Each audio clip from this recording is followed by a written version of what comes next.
अस्सलाम वालेकुम। SM news के साथ मैं हूं सोबिया बशीर। खबरों का सिलसिला बढ़ाते हुए अफसोसनाक खबर शामिल करते हैं कराची से।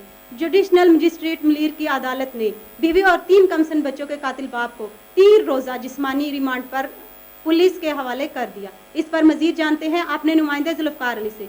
जी जुल्फकार, बताइएगा क्या तफसीलात है आपके पास?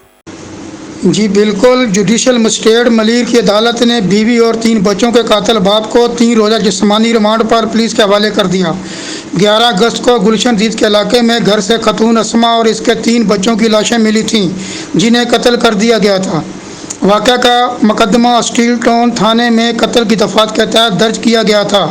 पुलिस ने मकतूला के शौहर आबद अली सोमरू को गिरफ्तार करके जुडिशल मजिस्ट्रेट मलीर की अदालत में पेश कर दिया।